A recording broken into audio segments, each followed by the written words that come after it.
Comme annoncé en titre, allons dans les chambres du Parlement, d'abord à l'Assemblée nationale où le président de l'institution a présidé ce matin la cérémonie solennelle de la première session ordinaire 2025. Cette rencontre républicaine s'est déroulée en présence du vice-premier ministre Alexandre Barrot-Chambrier. On fait le point avec Julda Florodembe et Valérie Charles-Polangoy.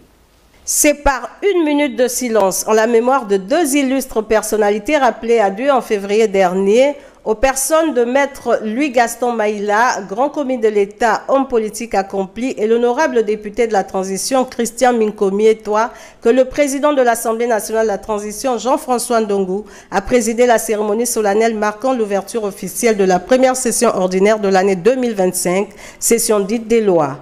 En présence du vice-premier ministre Alexandre Barrot-Chambrier, le président Ndongou s'est réjoui des actions menées par le gouvernement afin de peaufiner l'organisation du scrutin à venir avant de fustiger les actes de vandalisme opérés à la centrale électrique d'Alenakiri d'Ovendou.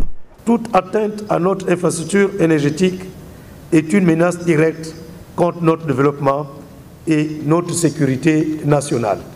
Le respect des libertés fondamentales, notamment d'expression, d'opinion et de déplacement. Ces valeurs forment le socle d'une démocratie apaisée et doivent être scrupuleusement protégées dans une république une et indivisible qui prône l'unité et la concorde.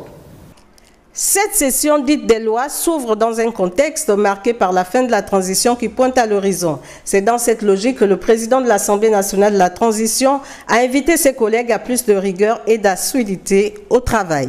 Je voudrais encore une fois de plus demander à chacun et à tous de continuer de cultiver l'esprit de responsabilité, de sagesse et de tolérance qui nous a permis de toujours conduire nos travaux dans la plus grande sérénité.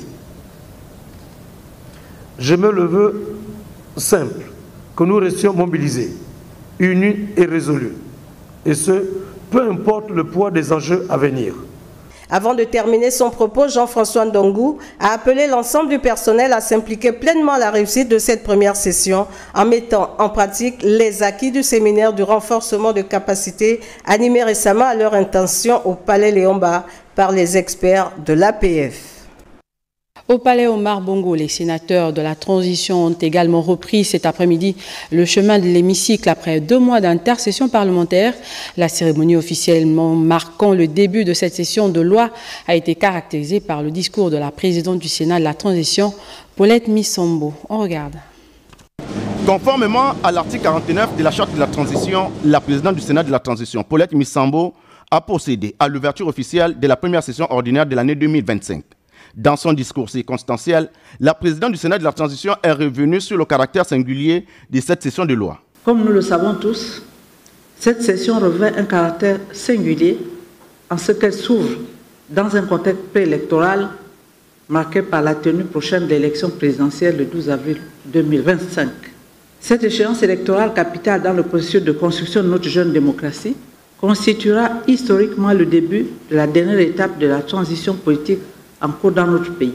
Une élection présidentielle au Gabon a toujours été un moment sensible, d'où cette invite. En prélude à la campagne électorale qui va s'ouvrir dans quelques jours, j'invite le ministère de l'Intérieur, organisateur principal des élections.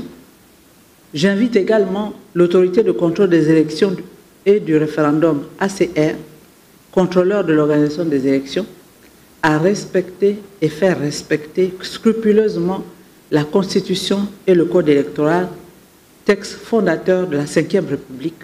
J'invite également les candidats et leurs animateurs de campagne à se respecter. J'invite enfin le peuple gabonais à participer massivement au vote en toute liberté et en toute conscience, en pensant Gabon d'abord. Sur le plan domestique, la présidente du Sénat de la transition est revenue sur les difficultés que subit le Sénat dans son fonctionnement quotidien. Permettez-moi d'appeler l'attention du gouvernement sur les difficultés que rencontre notre institution pour son fonctionnement. Les restrictions budgétaires opérées sur notre budget dès le début de la transition perturbent de façon notable le fonctionnement de notre institution, au point de ne pas pouvoir honorer des prestations essentielles comme l'assurance maladie.